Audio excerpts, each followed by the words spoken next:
As someone who's read probably way too many books, there are lots of historical figures and philosophers who've had a major impact on my work, many of them who you know very well.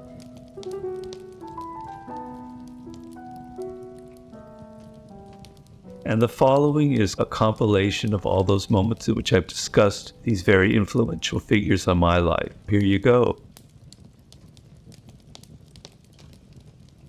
I think of Leonardo da Vinci, who had a quote at the end of his life saying, after you've worked really hard during the day, you've toiled at something, you go to sleep and you have this great feeling like you accomplished something. But when you die, do you have that same feeling? Like, I did something, I accomplished something, now I can die in peace. And I think the worst thing is in life would be to reach the age of 60, 65 and go, God, I could have been so much more. I could have created something. I could have done what I said I was going to do. I could have written that book, but I didn't. To me, I tell anybody, if you're in your 20s, don't ever have that feeling. And it'll come quicker than you imagine. Realize that you want to reach that end with a sense of, I did what I felt I could do when I was a child. I had these dreams and I reached them.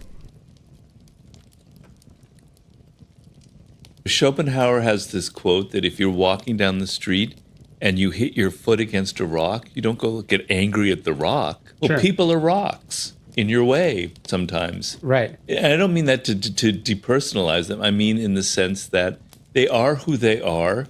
They have their own nature, and that nature isn't yours, and it's going to clash with you sometimes. And that is just what it means to be a human being, an adult in the world today, in any world. So are you going to be like complaining and blaming the fact that it is a boxing ring? Are you going to complain that people have a nature where they have an ego, where they're full of envy, where they're passive aggressive? And then in the process of complaining, you're putting yourself at a continual disadvantage because you're draining yourself with all these useless emotions, and you're not playing proper defense against them because you're all consumed with kind of personalizing the situation. Or are you going to have some distance and be like a boxer in a ring and be smart and intelligent about it, you know? And I just think it's a brilliant metaphor for life. It's a brilliant metaphor for being in control and for accepting the fact that some people play a little bit dirty. Some people are going to hit you. It's going to hurt. But you don't whine and complain. You just figure out how are you going to defend yourself better. That connects to the thing that you and I made together, which is the amor fati coin. Yes. Which is the idea that it's also a Nietzsche phrase of sort of loving everything that happens to you, not resenting it, not fighting against it, not carrying around a grudge or a burden, but sort of embracing it and finding the good in it. Yeah. Where does that fit in with our human nature? It doesn't fit in because it's not natural to us. Our natural frame, our natural starting position is when something bad happens, why me? To feel sort of a grievance, to feel that things aren't fair, to feel that other people aren't giving you what you want or what you deserve. We start from a position of feeling kind of sorry for ourselves. Right. We deserve more than what we're getting. And so a lot of what I'm talking about in this book is overcoming some of these natural elements in human nature and turning them around and using them for another purpose, another way. And amor fati is very powerful in that you train yourself to accept everything that happens. It's sort of a banality to say that things happen for a reason, but there's some truth to it. For Nietzsche, it was, this is life. Life involves pain. Life involves adversity. You're going to die one day and it's not going to be pleasant. Your friends and family members, they're going to die one day and it's not going to be pleasant. You're going to have failure in life. People are going to hurt you. But that is life. That's what it is. So to resist that, to be angry about that, means to not love life itself. There's a quote, this French philosopher, Baron de Montesquieu, a political philosopher from the 18th century that I kind of like, and it goes as follows. We have 3 educations in our life. The first is from our parents, the second is from our schoolmasters, and the third is from the world. And the third education contradicts all that we learn from the first 2. And basically, what it means is you go and you learn all of these skills and all these very important things in university. But essentially, the years that follow, what I'm going to call your apprenticeship, requires a different way of thinking. The rules are completely different. It's not the same. In fact, many of the things that you learn and many of the habits that you learn early in your life are actually the wrong kinds of things that are going to help you, that you need in this path towards mastery that I'm drawing. Character is at the core of a person, something they can't control, something that comes from deep within, and it causes people to have patterns of behavior. And you want to find people who have a strong character to associate with, as opposed to a weak character. And what a strong character is people who are adaptable, who are fluid, who can admit that they are wrong, who can learn from their experience, who can take criticism, who can work with other people. So I want you to focus not on people's charming exterior, on their funny words, on their wit, on their charisma. Instead, focus on that deep inner quality, that core, that character, because that's who they really are. Your character is creating what happens to you in life. There's the famous quote of the ancient Greek philosopher Heraclitus, "Character is fate." Toni Morrison worked as an editor at this publication. She worked as an editor at this publication house. She worked until 6 or 7 o'clock. She took the train home to where she lived in Connecticut. She was raising 2 or 3 children. She would go home, cook them meals, put them to bed, and at 11 o'clock at night she would sit down and write. And that's how she wrote her first novel. That's the kind of energy and determination you have to have. I always thought that was superhuman. I could never do that. But look at who she is and what she became. That's because she wanted it so badly. She was desperate. One of the masters I interviewed for the book is Temple Grandin.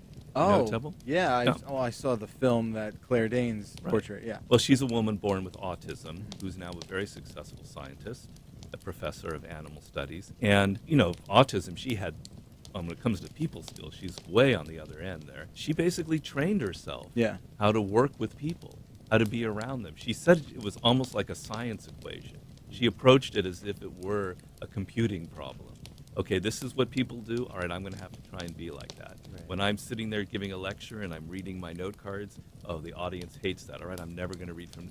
So she studied it like it's a science thing, and now she's like a really good public speaker. To me, one of the greatest American presidents that have ever lived is FDR. Now, FDR was, I think, a very decent man, but he was incredibly Machiavellian. And probably the best biography of FDR was a guy named McGregor Burns. The title of his book was The Fox and the Lion, which is a phrase from Machiavelli that sometimes you need to be the fox, and sometimes you need to be the lion. You need to be clever and crafty, and you need to roar and chew people up. You need to be able to be both. That was FDR. He was so clever. He knew how to create drama, how to create spectacles. He had a henchman, I think it's Harry Hopkins, who would do all the dirty work for him, so he never appeared to be doing anything dirty. He was very, very clever. I think he had high morals. I think he had good values, and he did great things. He led us through a depression. He led us through World War II. He created our social security system. He was a great president, but he knew the hard game of power. I contrast that with somebody like Jimmy Carter. Now, I know we all have our own personal beliefs here, but growing up in the era of Jimmy Carter, I thought the guy was rather incompetent. I thought he wasn't a very good president. He was moral. You would never find a more moral guy, a more decent human being. He was a wonderful person. I would have a beer with him. I would be his best friend. But I don't think he played the power game very effectively. And so sometimes the moral people aren't really necessarily those who know how to play the tough side of the power game. And sometimes people who have a little bit of a Machiavellian streak, but who have decent values, like an FDR, I think they can be much more effective in those kind of roles. Honestly, this is a tough world out there. It's a competitive world. People can be difficult. You have to have a little bit of iron in your soul. You have to be willing to sometimes fire somebody. And firing people can be difficult. And sometimes you have to be a little tough in who you hire. You have to see through the charlatans. You have to see through the narcissists, etc. You have to be a little bit tough in this world. I know that's not everything. I know you also have to be gentle and empathetic, and I agree completely. But I think sometimes people who are too good often don't make the best leaders. I'm sorry to say that. You said something about people who are masters, or as I said, that's almost a conclusion, but strive for mastery, they actually get younger as they age. Yes, I love this phenomenon, and I catalog it, and the icon of that is Benjamin Franklin. This guy's in his 80s, and people are meeting him, and they're going, it's like talking to a 20-year-old. His mind is so open. You know what happens when you get older? Your mind closes, you get rigid, you have all these sort of stale ideas that you keep repeating. Benjamin Franklin was like a 20-year-old. He had no stale ideas. His mind was still crisp and alive. And if he only could have lived 20 more years, who knows what else he would have come up with. So I love that phenomenon because it's so hopeful. Maybe I can be like that as I get older.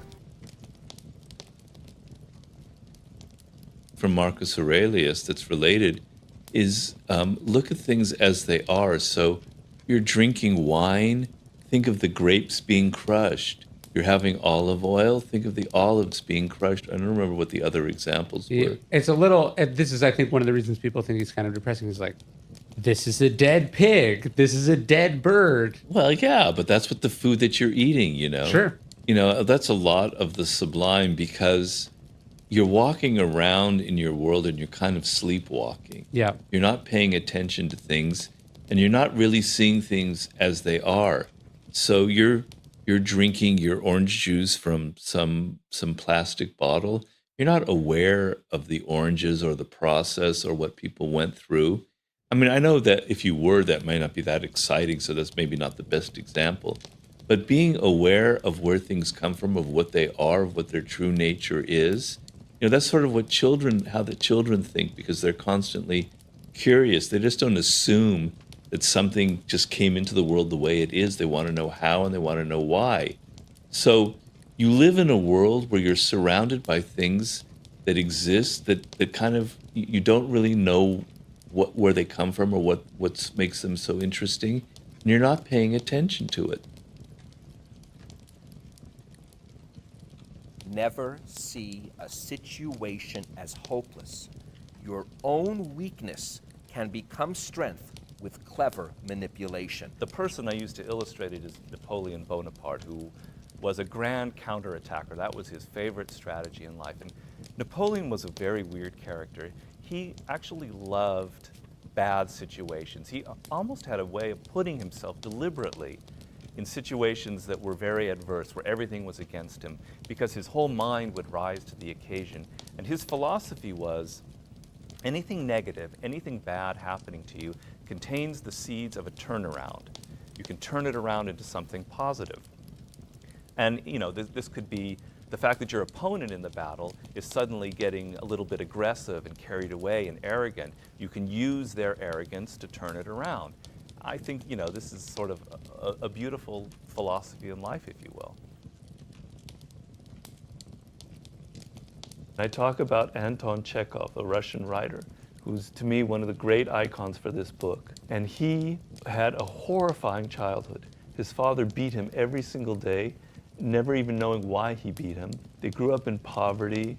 His father abandoned the family when he was young. He had nothing in life, and he lived in this miserable small town, the most miserable town in Russia you can imagine. And one day he decided, in the depths of his misery, after he was left alone in this town to look after himself at the age of 16, he said, I want to not feel this burden by all of these bad feelings towards other people. I'm going to start thinking that my father can't help himself, that he was born a serf, and he's been bred to be this awful person.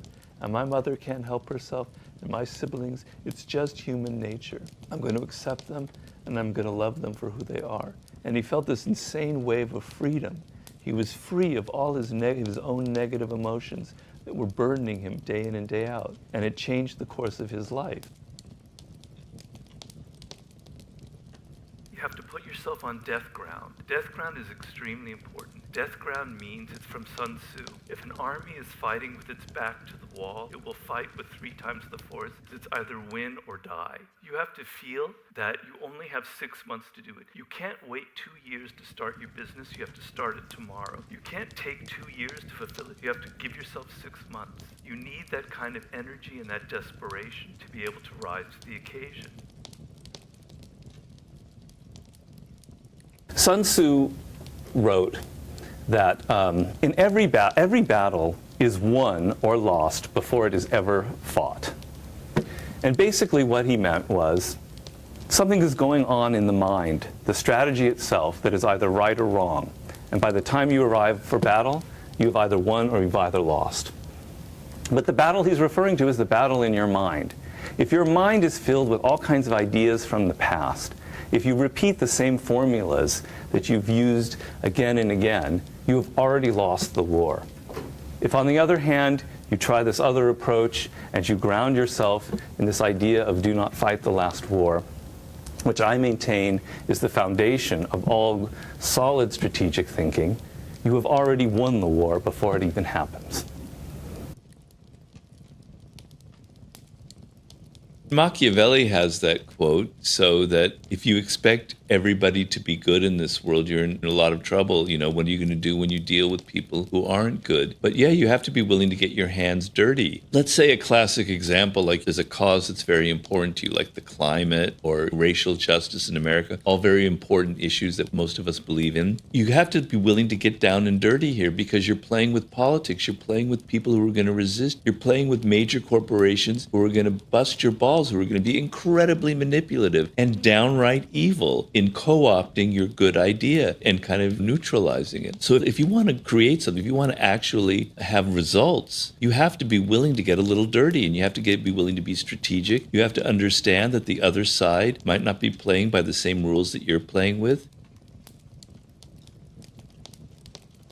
In my war book, I read the biography of Mahatma Gandhi, one of the saintliest figures in history. And I realized that Mahatma Gandhi was actually a brilliant strategist. Now, I'm not saying his use of nonviolence and civil disobedience didn't come from the heart. He didn't mean it. He didn't actually believe in the peaceful method. He did. He was very sincere, but he was very strategic about it. And he planned several campaigns like the Salt March in the 1920s, where he knew, for instance, that the English public was very liberal-minded. They had this ideal of themselves. They weren't colonialists. They weren't imperialists. They were doing the best for the world. And he deliberately had these marches where he knew that they would be reading in their newspaper and seeing photographs of Indian people being beaten up by Englishmen and their Indian officers on the streets of wherever. It would have a terrible impact on the public. He thought in terms of strategy. Marcus Aurelius said, when two people are fighting in the boxing ring and they're going at each other, they're clawing and hitting each other, the one person who gets hit doesn't go, "You're a bad person. I don't like you. Why did you hit me? You know, something is wrong with you." No, you realize that's just part of the game. Well, the game of life are people are going to hit you. They're going to claw you. They're going to scratch you. They're going to bite you. It's just the part of life. And instead of taking everything personally, you have to see that it's like a gladiator battle, and that some people are bad, some people are good, some people are not, are in between. But stop taking everything personally and try to learn from it.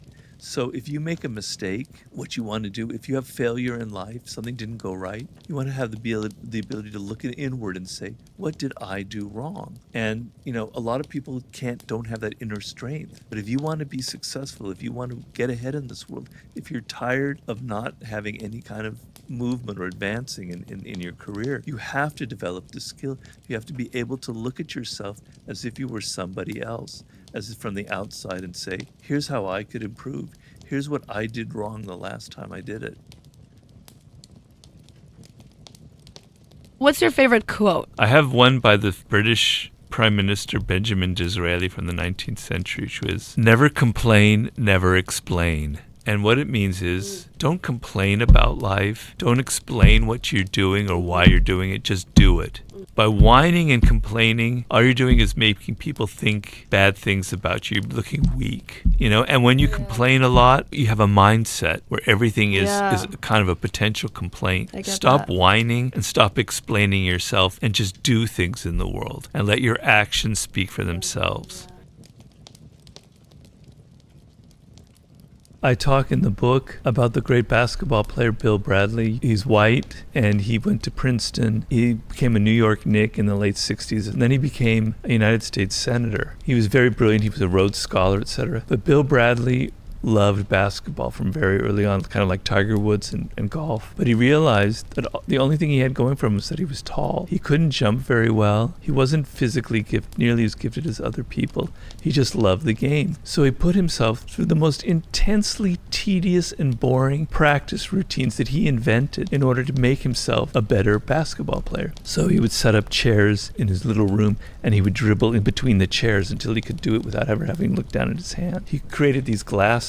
Could only see forward, he couldn't look down. And one time, he was so single-minded, his family went on a cruise, and he took this incredibly long alleyway on the cruise ship down on a lower deck. He wore those glasses, and he dribbled 200 yards and back and forth with his blinders on. So what happened was, through all this practice, is he could dribble incredibly well without ever looking down. Think of all the incredible boring hours he put into that.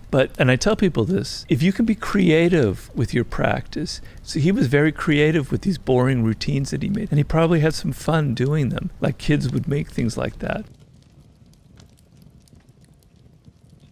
One of the laws of power is guard your reputation with your life. It's like your treasure. It's how people perceive you. And if your reputation kind of precedes you, and it can make people even afraid of you before they meet you. In the ancient China, in like the 1st century AD or so, there was this great Chinese general called Zhuge Liang. It's narrated in this book called The Romance of Three Kingdoms. And he was so clever. He was by far the most clever general that ever lived, that armies were already kind of worried before they went into battle with him, knowing that we'd have some trick up his sleeve. They were certain that he was going to do something that they never thought of before. So at one point, Zhuge Liang is in a castle, and all his men have deserted him for whatever reason, and he only has like 50 men left in the castle, and he hears that an army of 20,000 soldiers is advancing, and he goes, it's over, my career's over, they're going to wipe us out and kill us. So what does he do? He sat himself up on the wall of the castle with like a harp or a lute in his hand, and he just sat there strumming it and humming like a prayer and kind of singing. And the enemy army approaches, they see Zhuge Liang on the top there. He's got some trick up his sleeve. He's luring us into the castle where he must have 50,000 men that are ready to ambush and counterattack us. He wouldn't be sitting on that citadel like that unless he was trying to trick us in some way. And so they end up retreating. So a man with 50 men defeated an army of 20,000 men just through this psychological warfare and just through this reputation that he had of being so incredibly brilliant. And I think a great coach like a Bill Belichick kind of has that sort of spirit as well. There's a quote from T.S. Eliot that's something to the effect that we humans have a little stomach for reality. And basically, we love illusion. We love stories. We love fiction.